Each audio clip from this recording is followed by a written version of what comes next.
بسم الله الرحمن الرحيم.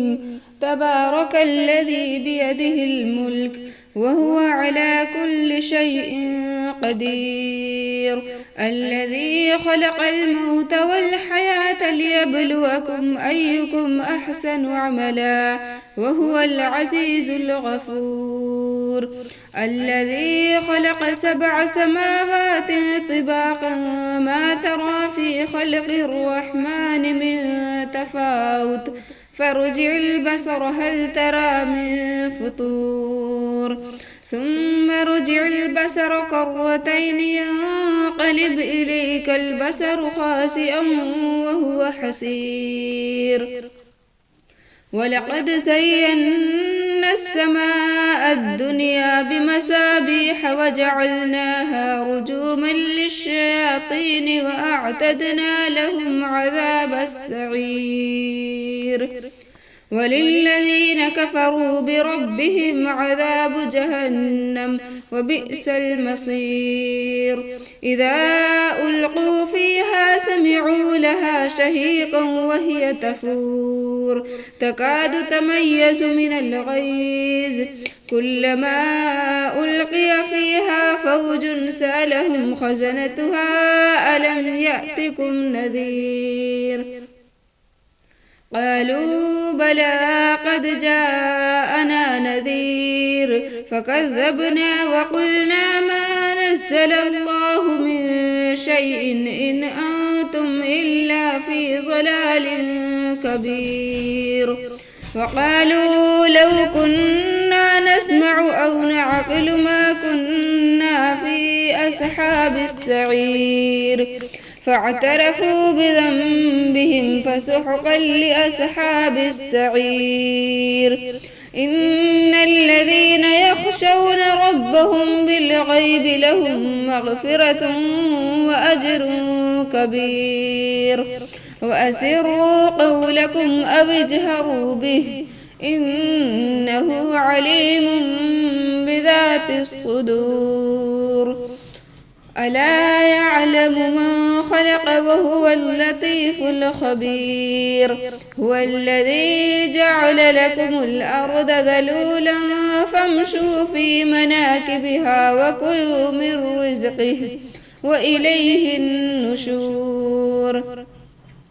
أأمنتم من في السماء أن يخسف بكم الأرض فإذا هي تمور أم أمنتم من في السماء أن يرسل عليكم حاسبا فستعلمون كيف نذير. ولقد كذب الذين من قبلهم فكيف كان نكير. أولم يروا إلى الطير فوقهم صافات ويقبضن ما يمسكهن إلا الرحمن إنه بكل شيء بصير. أمن هذا الذي هو جند لكم ينصركم من دون الرحمن إن الكافرون إلا في غرور. أمن هذا الذي يرزقكم إن أمسك رزقه بل لجوا في عتو ونفور.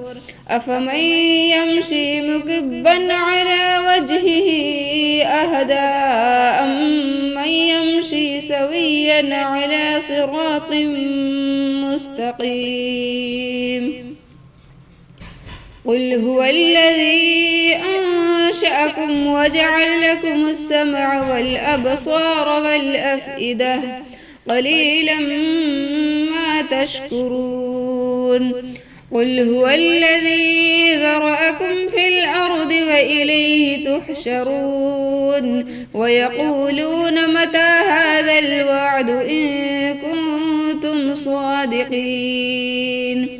قل إنما العلم عند الله وإنما أنا نذير مبين.